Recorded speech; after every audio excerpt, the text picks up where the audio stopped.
After we filmed the demonstration videos, I sat down with the nurse and anesthesiologist that filmed with me and talked about how it felt to use the checklists and what they'd learned from the day. There's some great information in this video that may be helpful to you when trying to put the OR crisis checklist into place in your operating rooms.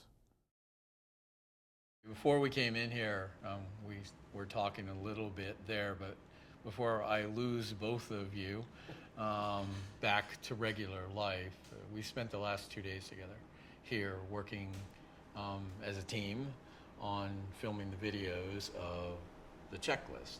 And again, before we let you go away, I want to spend a couple minutes reflecting with you about what the experience was like and what you think about the checklist, what use you think it might be clinically, and what we've learned even in the last 2 days about how to use it better. So, well, from my standpoint, I came here already favorable towards the checklists, but actually using them and having different scenarios where you actually could try them and see if they made things better or worse, I think I go home more convinced that the checklists can be valuable, but also concerned that we can really get people that don't intuitively go to grab a checklist convinced that it is something they should do. and I know you were thinking about what we've worried about for a long time, which is what triggers it. How do we actually get people to think about using it clinically? I don't think of the crisis checklist as something that tells me what to do as much as it's something to remind me what I forgot. And it's not just the white hair. I think when you first finish your training, you know a lot, but you don't have the experience to know which parts are important right now for this patient. In your middle years, you're in pretty good shape, but you've got competing demands on your attention all the time. Yeah. And slipping into just this patient right here, right now, sometimes can be an issue. As you get older, there's probably things that you're not going to remember as much. I stopped doing critical care because I couldn't keep the antibiotics straight anymore, and that was years ago. Things are more and more complex. There's more and more drugs that interact with what we do, and knowing that there's a tickler file like the secretaries used to have that would remind you what to do when you forgot what the next step was could really be a difference. Is the way a nurse looks at the checklist different than the way you think the anesthesiologist or nurse anesthetist might look at it? And I think it might be. I think we use checklists and don't realize we're using them when we look at preference cards and we try to make sure that we have everything. When we look at instrument count sheets to make sure the set's complete, we're already in some ways using checklists. So I think getting this type of crisis checklist embedded may be effective if we look at the ways we're already using checklists and say this is just one more way. And I would echo that surgeries become more complex. There's a lot more to think about for the nurses and technicians. You're using video equipment, you're using robotics, you've got a lot of people in and out of rooms. And I think just having something to refer to make sure you don't miss a step is very, very advantageous. thinking back on the last couple of days and then how we might want to train people to use these. Well, first, do you think training is necessary? I'll ask both of you that. I think it's a big help. When we were running these scenarios, each time it got a little bit easier, a little bit smoother, a little bit less rough, less scattered. That we were going more by what was on there rather than thinking what we would do next and then seeing if that's what the checklist said. I know that's how I looked at it the first time. Yeah, I would agree. I think that it's not going to be something you intuitively go grab.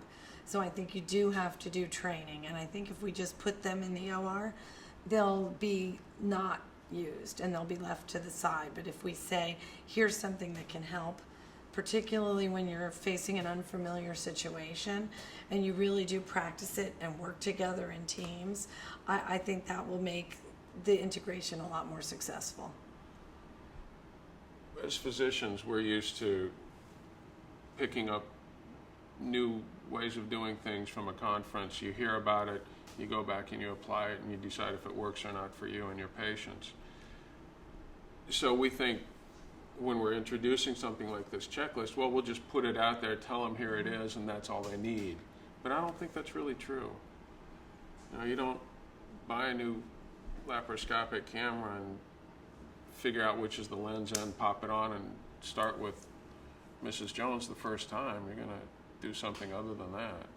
Yeah, well, I think we all would hope we would.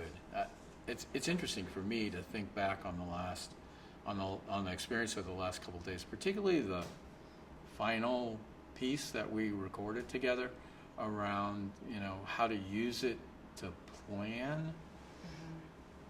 So from the standpoint of the surgeon, actually, it really drove home to me, well, first, how much more comfortable I would have felt in an operating room had I actually often had those conversations, which I don't think take place as much as they probably should. But also, even in a case like a hemorrhage, what the surgeon's role in hemorrhage really is.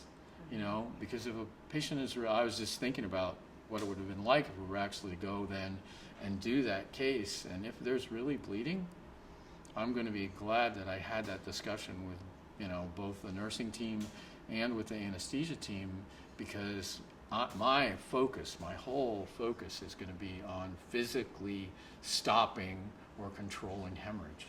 You know what I mean? And taking care of the other details is incredibly important. Yeah. Did I agree. Strike you too? And taking care of them ahead of time as much as you can. Yeah, I think just getting the team together was powerful.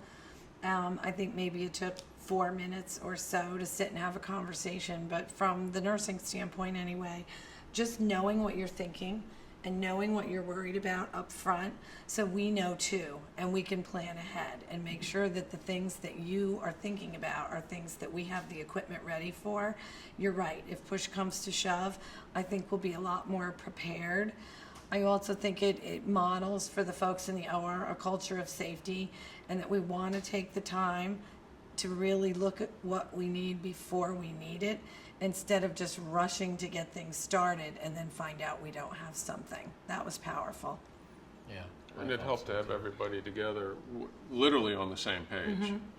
Because I know for big cases, I'll talk to the surgeon, I'll talk to the nurse anesthetist, I may talk to the circulator about something that's going to concern me to make sure it's in there. But I'm not sure everybody else is talking to everybody else. So you still have silos, and one silo may have touched all the others, but that doesn't mean that they each got together.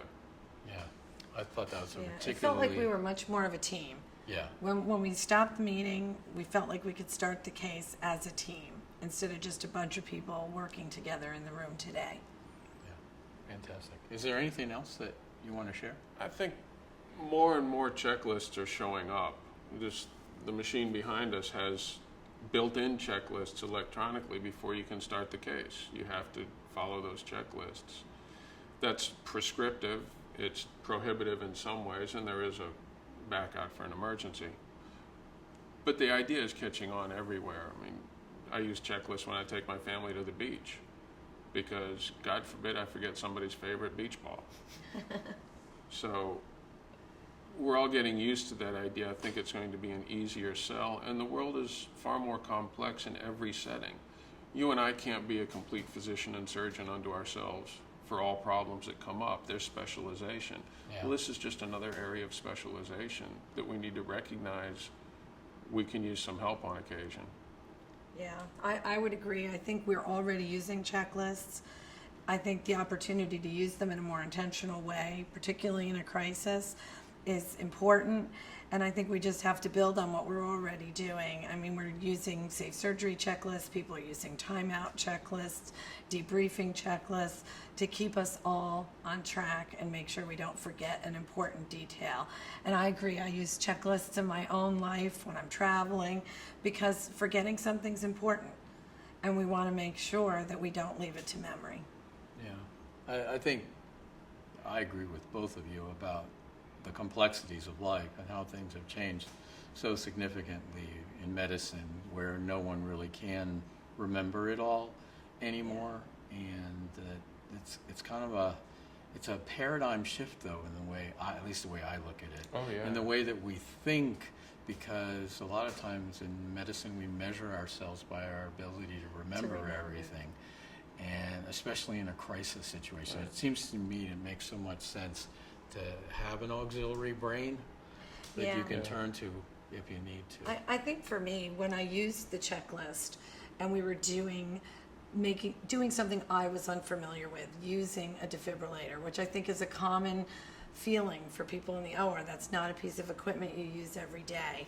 Having someone read the checklist to me allowed me to focus on operating the equipment correctly, not remembering what I should do. And I think that's when I really felt it click for me, because it had value. I could focus on the machine and doing it correctly, not remembering what to do. What's that line about? We should learn from the mistakes of others because we can't make all of them ourselves. Right. Although sometimes we try hard.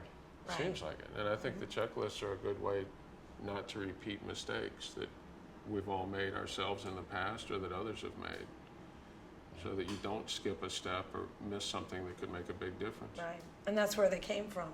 Yeah, absolutely. Thanks, guys. I really appreciate you coming here, helping us do the videos, and for having this conversation. So I think it's been incredibly helpful. I to hope all it of catches us. on. It's a Yeah. big deal. Yeah. We had a great time. Thank you. Fantastic.